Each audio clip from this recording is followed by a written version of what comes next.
Hi everyone. Before we dive into today's episode, we want to take a moment to acknowledge the sensitive nature of the topics we'll be discussing. Today we'll be exploring subjects related to cremation, embalming, and suicide. We understand that these topics can be difficult for some listeners, and we want to assure you that we approach these discussions with care, respect, and a commitment to providing accurate and helpful information. Here we go. Do it. Okay, cool. Here we go.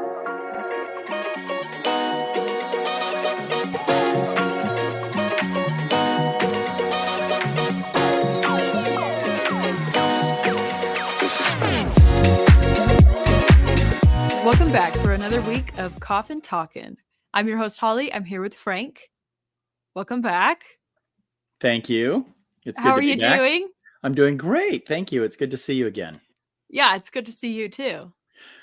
So, anything interesting in your life right now or no? Anything happening?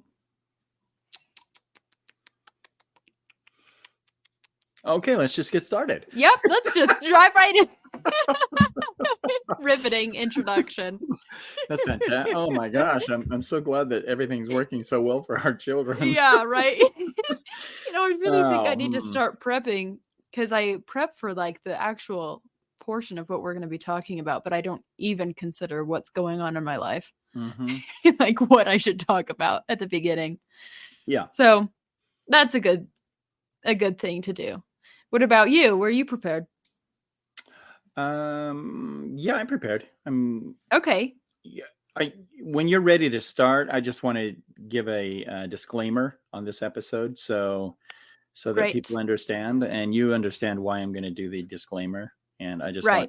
I just want to be able to do that, so people aren't listening to the whole episode if some get offended easily. Yeah, offended, or I'll add squeamish. Squeamish. Yeah, there are a couple of girls that have actually listened to this podcast already. Were squeamish over a couple of the. I don't get it, but okay.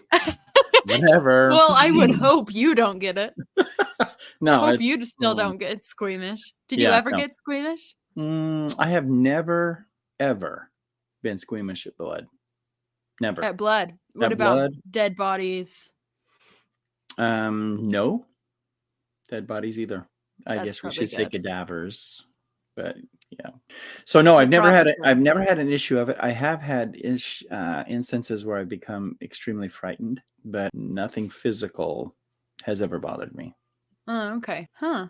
Well, that's probably good. It is good. There's probably a small percentage of people on the planet that don't get ever squeamish or creeped out. Mm-hmm. And those people are the ones that are destined to become morticians. That's so correct. You're fulfilling your role. Oh my gosh. Let me write that one down. This was fated for you. No, so I will give you a little bit of an interesting stat since you've said that. In my class, going to Cypress College, there were 64 of us that started and only 23 graduated. Really? That's how, almost 2/3 dropped out. Oh my gosh. Mm-hmm. Just because they thought, oh, this would be cool. And then they actually get to seeing what you're going to be doing. And they say, this is not cool. I think they thought it was easy. And so, really? And I think people get enamored with the thought of being in the presence of death. If I can make it's very different. You know what I'm talking about, right? There are some people that will thrive on just the very essence of being in the same room with someone that's passed away. But when they get to the work end of it, right? Yeah, they don't like it. Right. Interesting. So, anything else? No, not for me. Let's just dive in. Let's go. So the disclaimer that I want to give before, well, I'm going to tell you something before the disclaimer. What I want to say first off is when you're listening to these podcasts, please don't think that they happen the week the podcast is given. These stories are over 40 years. Right. Sometimes 50 years. I haven't been in the industry that long, but it's been a long time. And so please don't think that Frank is experiencing these week in, week out, week out. Yeah. Hello, I'm back.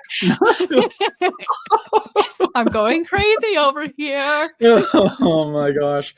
So the disclaimer actually comes to the reason why I want the disclaimer said here, and it was suggested that we do it, is because of the embalming process itself. So in this episode, we're going to talk about some of the embalming. And when I say the terminology embalming, what we're talking about is a chemical replacement of blood.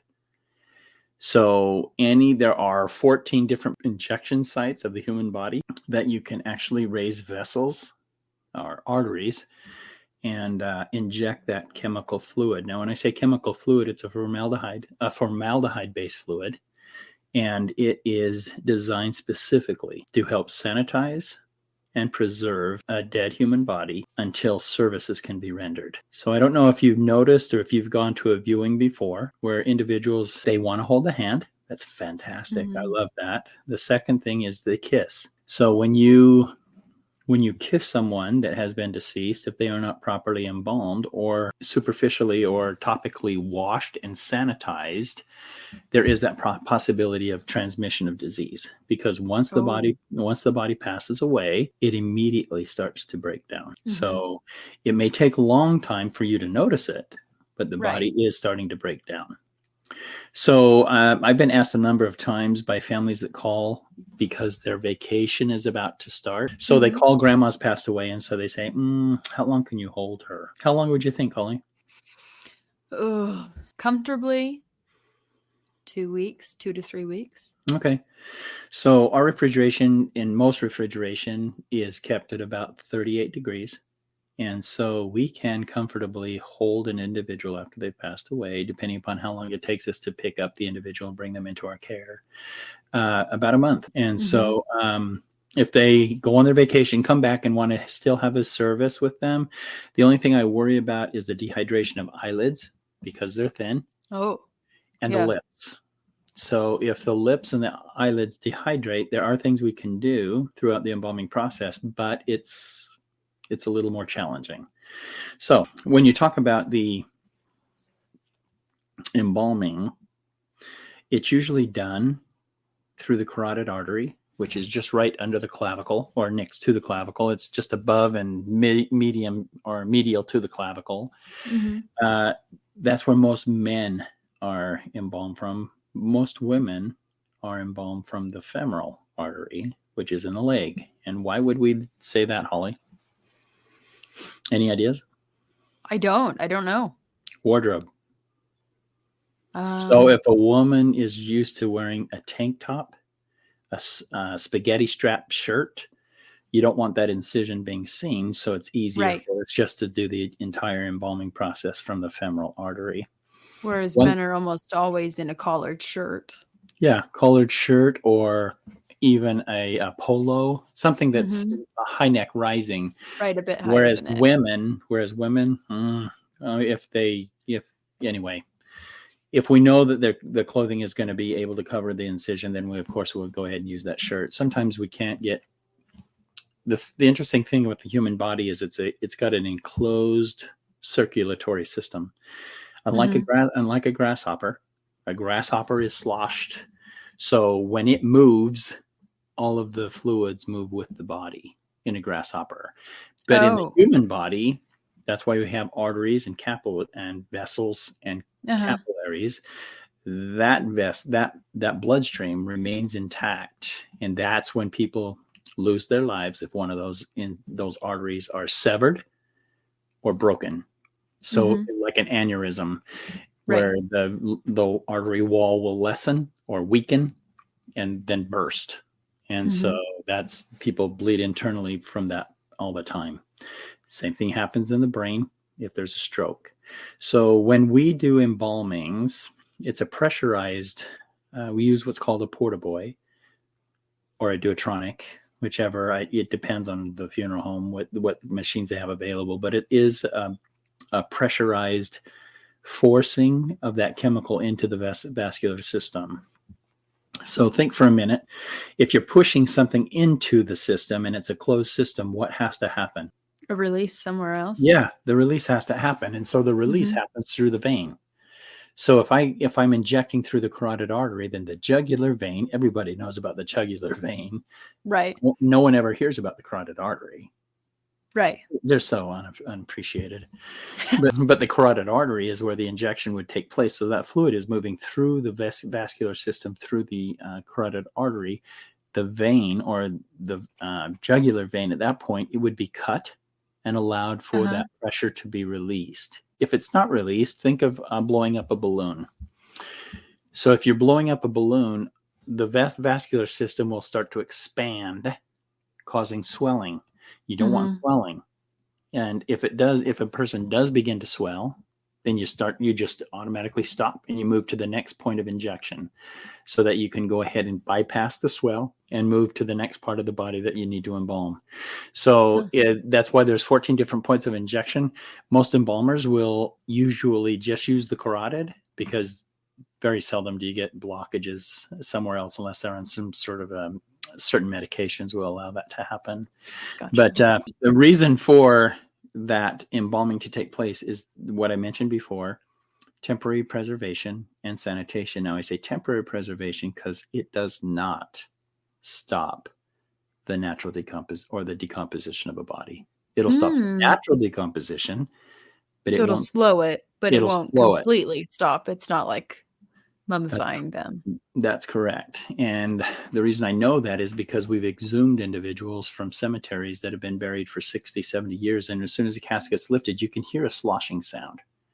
And that means that the body has released its bodily fluids. Right. And it's so low into the ground, cool, that very seldom will it evaporate. And caskets nowadays, man, they're pretty tight. So there's very seldom any leakage. So anyway, the embalming process is very important when it comes to preservation. There are times when people will ask to have viewings without the embalming, and that's due to a certain religion, maybe Hindu, Muslim. They hate it when bodies embalmed, or even when they're autopsy being, we can go into that a little later, but they look at that as mutilation. So they don't want that done at all to their loved one. And sometimes law dictates that it is done. So they don't have any choice. And then they always try and sue the state. They'll never win because of the circumstance of the death. Right. So with the embalming process, there's two things that you need to be aware of. Once a body has started to decompose, where the skin starts to slip, in other words, where I could take my hand and rub it up and down my arm, but when I'm rubbing my fingers on the skin pulls with it comes on with the drag, comes off with the drag. Yeah. And so once you get to that state, you can still embalm, but there's virtually really not much more you can do. I mean, how long does it take to get to that state? So it depends on how the individual passes away. So if a person passes away in fire, the body, now rigor mortis is a temporary state. A lot of people think it's permanent. So even nurses, when I go to pick up we're sorry, she's already in a rigor state. That'll maybe pass in an hour. Took them out of it. Yeah. I don't know why you're apologizing. Thank you for that. And why is it that bodies will lock up in a fire? Do you know? No. It's because of the acid. It's the fear. So the lactic acid is pushed into the blood and into the muscular tissue along with adrenaline. And when the two mix, it freezes and tightens the tissue. Really? So once it gets into that state, you have to break appendages in order for it. It won't lessen. They will need to be broken. So floaters or people that drown, terrible. There's virtually nothing we can do with embalming. With floaters. We can still do an arterial injection, but it doesn't really take much effect because the body is so waterlogged. And so it counteracts the chemicals. It dilutes it immediately when you put it in there, and you can run it over and over and over. And finally, eventually enough fluid may get out of the body, but you'll still never get a good embalming off of a floater. Right. So auto accidents, very easily done. Lead poisoning is what we call them, with stab wounds or bullets. Those are easily done as well. And again, it all depends on the time frame from the time of death to the actual embalming process itself. So that's the extent of what I'm going to talk about with embalming. Are you okay with that? Sure. Yeah. Okay. Do you have any questions? How long does the typical embalming take you? So typical embalming, if it's just what we call a normal case, meaning that there's been no trauma to the individual. They just died of old age or just gave up. The failure to thrive is a cause of death, believe it or not, on a death certificate. Yeah. So on a death certificate, really? Yeah, oh my gosh. Doctors get away with placing failure to thrive. Oh no, I'm so scared that's what they're gonna put on mine. You know, she really just wasn't trying. If only she thrived a little better. So anyway, on someone like that, I would say that it's about an hour and a half, maybe. If the person has been autopsied, and I guess now maybe might be a good time for explaining the autopsy, but that's where the incision is made from mid-shoulder or mid-shoulder to mid-sternum down to the pubic area. And then the entire cavity is opened up. The thoracic and abdominal cavity is opened up, and then organs are biopsied or toxicology is taken at that point. But it exposes all of the vessels. And so when that happens, there's all the sewing that needs to take place just to get the body. You are the one that does that. Correct. Okay. And so once all that sewing is done, those take 2.5 hours easily. And we're now into the process of body donation, where they can take long bone, shoulders. It's not uncommon for me to see an incision from the top of the shoulder all the way down to the wrist on both arms, where they've removed all the bone. And then, and then also they donate them? Yeah, well, you either donate them or use them for a scientific research. Medical students use them to learn. Oh, okay, yeah. And then also on the legs, from the top of the hip bone all the way down to the dorsalis pedis, which is the top of the foot, and everything is opened, and they replace the bone with PVC pipe, which is, I guess, is okay, but we still have to do a lot of work on that. So, but yeah, that's a good 4-hour process because of the amount of sewing that needs to be done. So it can range.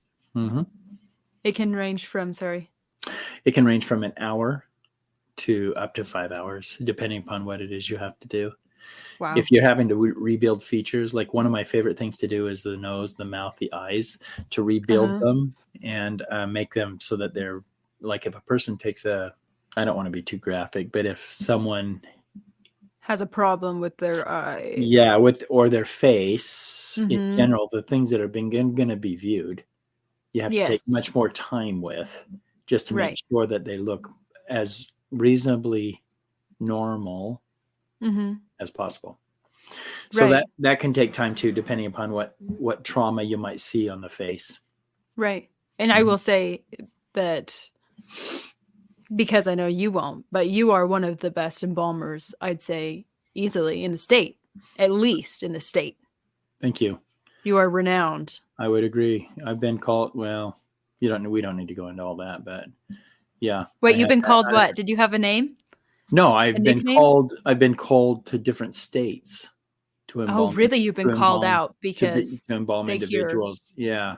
Because I mean, I remember even gunshot wound victims to the face and head, you can still manage to have an open casket with the work that you do.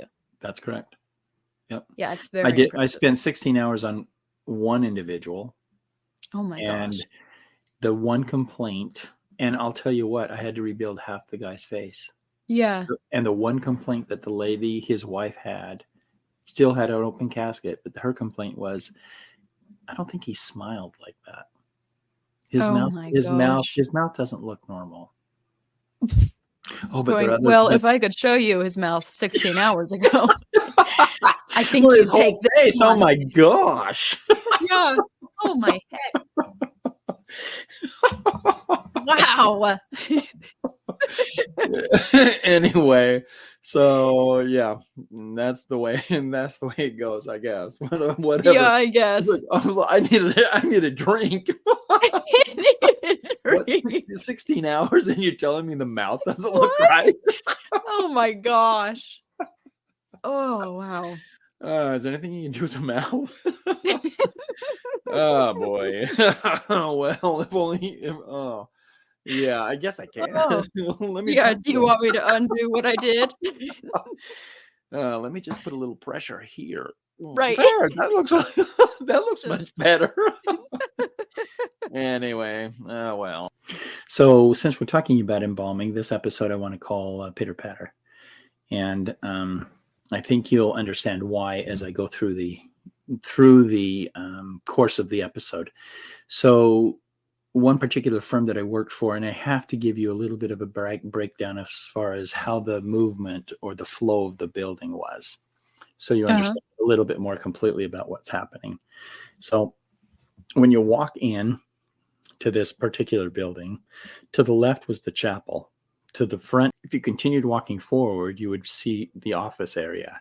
If you continued walking through the office, there would be a back hallway. You'd open the doorway, you'd turn to the right, and you'd just continue on.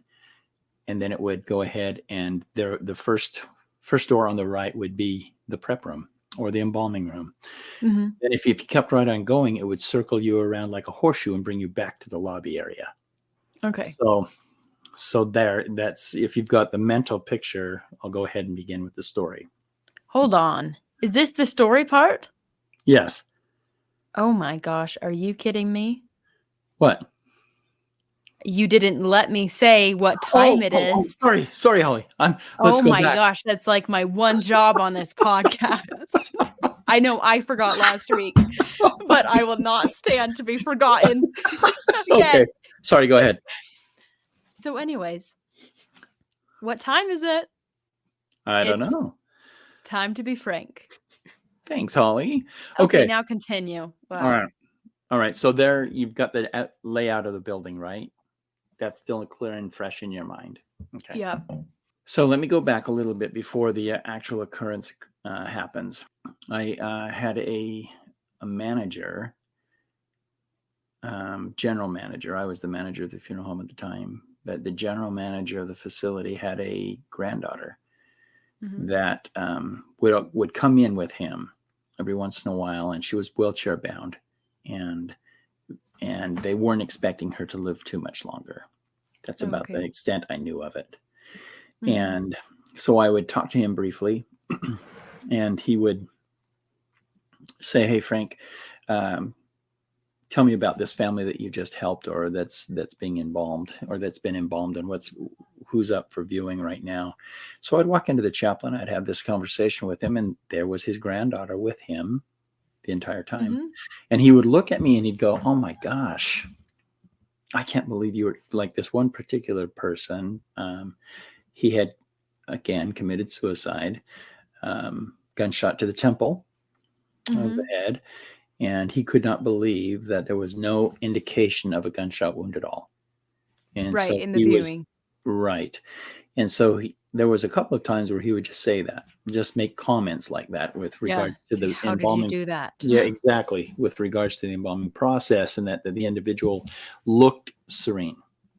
Right. So now let's flash forward. I get a call from him about probably after this occurrence, maybe about a month and a half. And he says, "Frank, I need your help." And I said, "Sure. What can I help you with?" I almost said his name. Cool. And I don't want to use names. And so he said, "My granddaughter passed away." And I just went really quiet. And then I said, "Well, is this the granddaughter I met?" And he goes, "Yes." And I said, "Oh my gosh, I am so sorry. Were you with her when she passed away?" And he said, "She and I were inseparable. I was with her." Oh. And I said, "Okay, so let me get dressed and I'll come over to the house and we'll just bring her into our care." And so. Oh, so this was a first call. She had just passed away. Yes. So I made it to his house, and there she was, crippled up, just lying on a bed. And I'd never seen her on the bed. I always saw her in a wheelchair, but she was almost in an embryo position. And so easily lifted. She probably weighed 70 pounds. Right. And she was 13 or 14 years old. And so I just easily lifted her and put her on the gurney or the cot stretcher. And then said some had just brief conversation with my boss and his wife, and then moved her onto the mortuary. He asked that I embalm her quickly. And so I just thought, oh, okay, so what if it's 10:30, 11 o'clock, whatever. Right. But I still put it off because the next day I have to have a signature for an embalming to occur. And he didn't give me one. So I waited. And then when he got into the office, I went over and I was able to secure his signature for that embalming to take place. And I said, now listen, I have a fairly busy day, but she will be embalmed today. And he said, I'd like to see her as soon as that has been accomplished. I said, okay, no problem. So the day progressed on and on and on. And quite truthfully, I was so busy. By the time it came 5 o'clock, I'll say whatever family it was that evening was having a viewing. And so I went on ahead and I made sure that everything was set up and ready for the viewing. And then I remembered, you have to embalm. I have to embalm this little girl. And so I just walked to the back and I removed her from the refrigeration area and I put her on the embalming table and I started the paperwork and I just wanted to give her a moment to thaw. I don't know how, go to warm room temperature. Yeah. I don't know. Warm up. But warm up because it's a lot easier because once a body is warm, everything seems to be more relaxed. It's going to go a lot. Yeah. So during that time, and so I went on ahead and I made the incision. I knew that she was going to be dressed in. So I used the carotid artery for the embalming process. And during the embalming process, I could hear laughter and joking and the microphone. The service? Yeah, the microphone being used from the service, which was not far, but I thought far enough that I wouldn't be able to hear it, but I did hear it quite well. And it always makes me smile when I hear laughter and loud conversation in a funeral. At a funeral. Because that just means the first three words of a funeral are what? F-U-N. Fun. Fun. And so I always want and so I always want to make sure that people are comfortable at funerals. And so whatever happens, whatever gets people to talk about the individual, whatever makes them laugh, that just means they're remembering good thoughts about the individual. Yeah, that's what you want. That's ideally what I want. From a funeral. So here I was embalming and I'm hearing the loud voices are speaking and then the laughter, and I just couldn't help but smile. I just thought, okay, good. They're enjoying themselves. Things are happening the way it should. I'm deviating just a little bit, but I think it's important to insert here. Do you know what a casket means in French? No. Or the casket is derived from a French word. I don't know what the French word is, but it's jewelry box. Oh, really? So when you think about individuals being placed in caskets for burial or for viewing, you're actually putting something in a jewelry box, quote unquote, of value, something of value. Wow. Is being on display. And that's so nice. I always like to remember that. So anyway, that being said. Something precious to you. Yes. And so anyway, my mind was kind of focused on their laughter and their occurrence or their experiences that they were sharing with each other regarding the deceased. Right. It was about as I was finishing the embalming process and I was just sewing up this little girl. The incision. When I say sewing up, I mean just the incisions. Just the incision, for the embalming just process. A little stitch. Mm-hmm. And I do something interesting during embalming. I like to look at faces and I like to see if I can imagine what may have been going on in this person's life. It's very interesting when you get an older person, you get all sorts of wrinkles. And you just wonder, what caused all the wrinkles? I mean, besides age, something else, could be worry, could be a troubled life. Anyway. Could be smile wrinkles. Could be. You're exactly right. Wrinkles. Yep. That's what's going to happen with my face. And so yours is just going to be plastered on. that is correct. Okay, that is correct. So anyway, I was looking at this little girl's face and I knew a little bit about her history, which isn't common. Right. Very seldom that you had even met her. That's right. So I did know a little bit about her history. And so I thought to myself, you know what? You are truly in a better place. Yes. And then I just left it. I just calm as I could be. And I continued sewing. And then something happened. Behind the doorway in the back hallway, I started to hear someone skipping. And then a little bit of a hum of a tune. And I thought to myself, I got a little angry and I thought, why don't parents watch their kids during Right. viewing? Even Why how did don't they even get back here? Yeah, and it's not only the parents, but we have viewing directors that are in the building that are watching a viewing. How could you let Right. a How could child you into let them that? slip past? Yeah, exactly right. And so I just thought, that's silly. And so finally it just went away. It just stopped. And I thought, oh, good. They made their way back to the Found their way family, back. and where they should be. Right. And then I moved this little girl onto what's called a dressing table, because I knew that she would be dressed probably the early next morning. And so I moved her to a dressing table, and then I sat at the desk finishing up my paperwork. And it was during that time that I was working on my paperwork, I heard again, not skipping, but a little pitter patter of feet. And I opened the door. I hurried and got up, and I opened the door, and was I was so ready to say, hey, you shouldn't be back here. Go back Hey, to yeah. your parents. Hey, come on, move it. Come on. What are you doing? Mm-hmm. And so I looked left and I looked right, and I didn't see anybody. And this was just the long hallway. Yeah. You said it was the, like a horseshoe layout and you were at the back?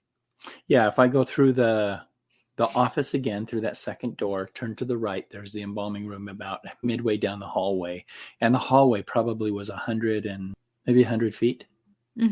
So it was down halfway. And so I expected, when I looked 50 feet down the left, 50 feet down to the right, there was nothing. Right. You should be able to see someone if you just heard them outside the door.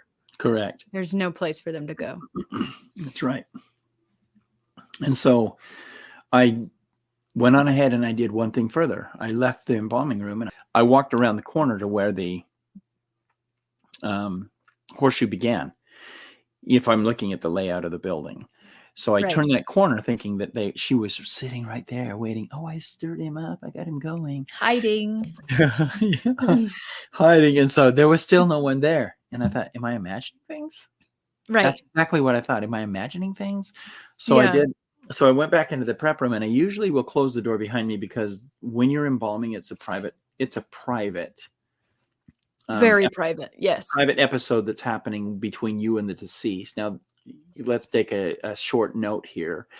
There are times when family members, if they request to see the embalming, they can see the embalming. You're kidding. No. And if medical personnel comes in, and we'll talk about this too in another podcast, why medical personnel is important. But if medical personnel request to be there as well, they legally have the right to be there. I left the door open, went back to the table, and started doing it. And lo and behold, I heard that pitter patter once again. And now at this point, I just sat back in my chair, rolled it around, and I just waited to see if someone. I know they're going to run past the door. That's exactly was my thought. I thought to myself, they're going to run past the door, and I'm going to see them, and I'll get up real fast, and I may just scare the heck out of them so they don't do this again. Right. But I was the one blown away.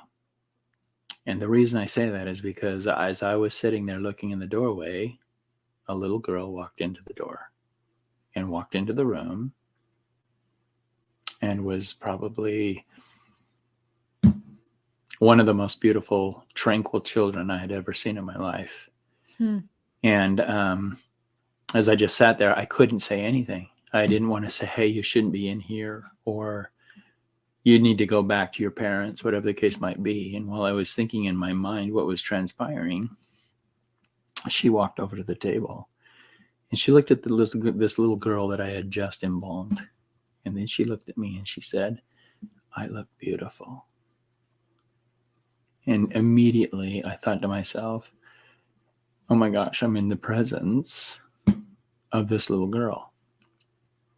Now, be that as it may, think about it, what it is you want to think about. It doesn't really matter to me. I know what I happened to see and what I experienced. And then she said something to me to relay to her grandpa. And so I'll just share it with you. I wasn't going to, but I will. She said, "Tell Poppy that I'm okay and that I'm very happy." And so, and then she just turned around and walked back out. And I heard the footprints or the footsteps again. And I just sat there in awe about what I had just seen. And so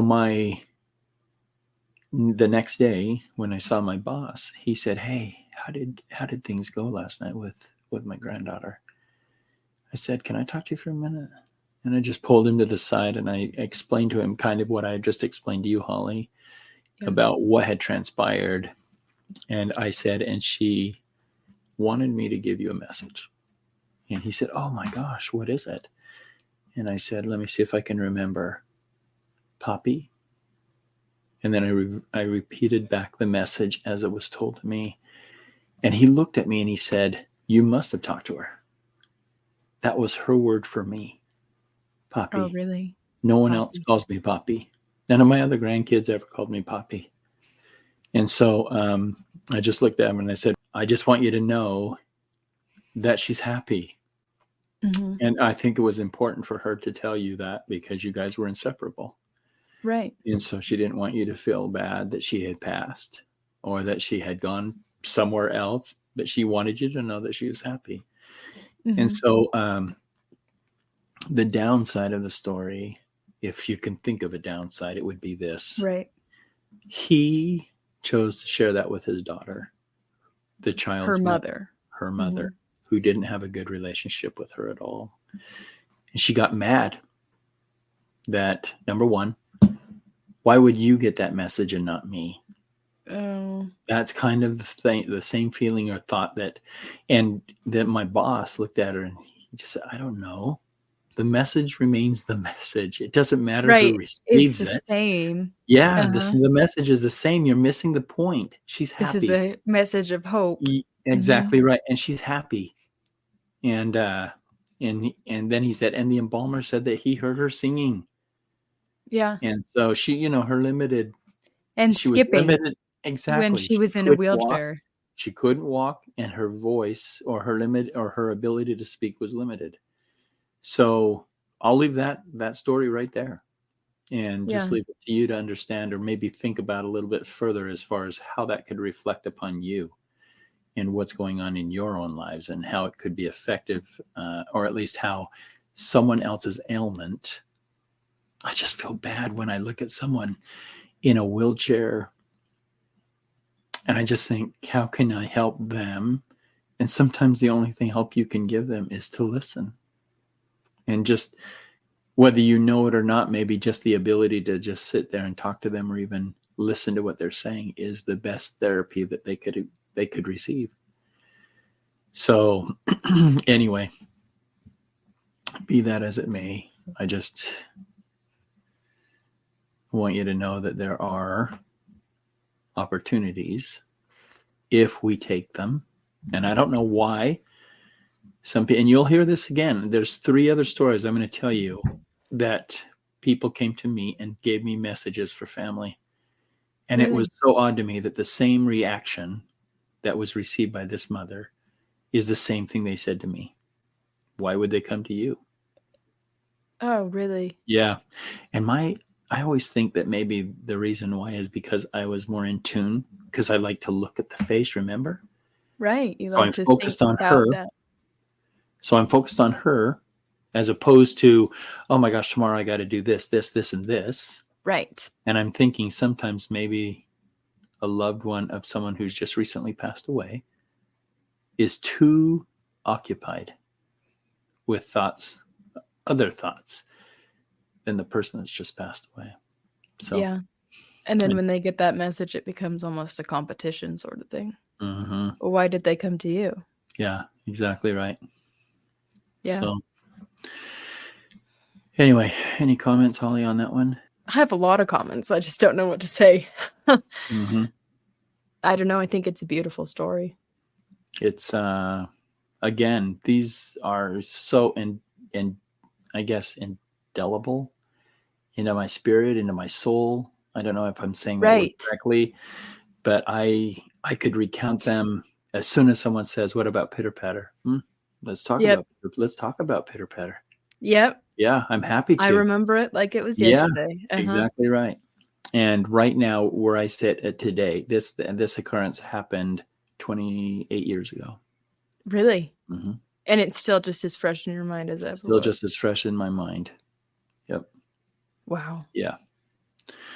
So anyway, do you have anything else you want to say, Holly? I don't know. I think that's just incredible. I think that's something that's going to be with them forever. Mm-hmm. And I always wondered if the mother would be judged, or if a family member is ever held accountable for the way that there's certain things in life you don't spit at. Right. And something like this, and even though I call it a spiritual experience, I feel in my mind people can learn from this experience, even though to me it became a very sacred spiritual experience. There's a reason why it happened. And so if I can, again, we bounce right back from the last episode, or one of the episodes where we were talking about hope. There's hope. There's hope. Yeah. People, come on. There's hope out there. Yeah, there is. Even for me, when I get to my lowest point possible, and I've been there, I just think, you know what? There's more that you can actually focus on, things that are more important than what is transpiring in your life at that given moment. So, wow. I didn't think I'd become emotional about this one, but there it is. Yeah, I didn't either, but. So anyway. So anyway. Whew, okay, good. Yeah, story time. Tell me another. Time to be frank was hit different this week. Oh man, now I'm gonna have a runny nose. I know. Runny eyes. Oh my man, eyes are sweating again. Darn it. Oh shoot, we gotta get that checked out. Oh my gosh. So anyway, I just want you to know that, again, I appreciate anyone that might be listening to the podcast now. If you feel like you want to share it with other people, please do, because there's a lot of, we're still going to have a lot of fun. There's funny things that we want to share with you that are nothing like what we've just experienced. That is very funny. And I just think you should be aware of all aspects. Right. There's something for everyone here. What the mortician goes through. I think most, I don't know if most will admit to it or not. Maybe. Anyway, I'm actually honored to be a part of it. Exactly. And I always think to myself, after everything is over and said and done, what am I learning from this? Why was I part of it? Yeah. So it becomes very important for me to know and understand that as well. Yeah, and I think that's evident in just the fact that you can still remember them clear as day. 2 decades later. Yeah, that's true. Yeah, and I think, I don't know, going back to her mother, I think probably, I'd bet that she probably cherishes that now. And in her grief, she reacted badly, but now knowing that and saying that was a petty thing for me to say, but yeah, I'm glad I have that knowledge that my daughter is happy. Yeah. Where she's at. Yeah, I agree with you. And all I can hope is that is true. That she does, in fact, have some reflective responsibility in saying, you know what, you're right. I missed the message. Right. I missed the mark on that one. And that's essentially what it is the message. In life, we're given messages every single day. Yeah. And we get mad by the way it's delivered. We get mad that it hasn't been delivered on time. Who delivers it? Exactly. But the message doesn't change. It doesn't change anything. It's the message that you need to hear, not the way it's delivered, not for who delivers it. Exactly. Yeah. So anyway, again, what we were saying, we just need to put our own circumstances aside and focus on what am I supposed to learn? What is the message that is being delivered to me through this? Yeah, I agree. So anyway, listen, for those of you that are listening, we have some fun things that are coming up. We'll announce them later, but I think there'll be some contests that we're going to start incorporating and hopefully have some fun with that as well. So, yes, absolutely. Sorry we got weepy on you, but what? Who got weepy? What do you mean? This old body doesn't weep. Come on. Wasn't it Tom Hanks that said, "There's no crying in baseball"? There's no crying in baseball. Oh, that's right. We're not in baseball. Wow. Okay, sorry. Yeah, I don't think anyone could say there's no crying in death. I'm not sure that would be a valid argument. Yeah. You know what? Oh my gosh. Yeah. And you'll remember this statement. Do what you want with him. I don't care. Oh, yeah. And so there's a podcast that we'll base on that one as well. And it's not all, sometimes it's sickening. Yeah. So sometimes it is. It's just. Yeah. Anyway. You remember the good, but also experience the bad. Choose to remember the good, but. Mm-hmm. Yeah. Anyway, I don't know if it's because I have a mind like a steel trap. Hold on, what did I? Are we sure? Wait, where's my phone? Did I? Wait a second. Where's my phone? Where's my keys? Where did I park? These are all so true. Right. Can't get anything past me. Oh my gosh. Oh well. Anyway. Okay. So look for the next one, and it'll be it'll be join us next also a week. next one. Yep, it'll also be an interesting one, and then we'll maybe make it a little lighter. Yeah. Than what the first 4 or 5 have been. Right. So, yeah. Okay. We'll get you laughing instead of crying next time. That's right. That's right. But as always, thank you all for joining us. And that was this week's Coffin Talkin'. Join us again next week for more stories with Frank. Thanks, Holly. Yeah, of course. Love you. All right. Bye. Bye.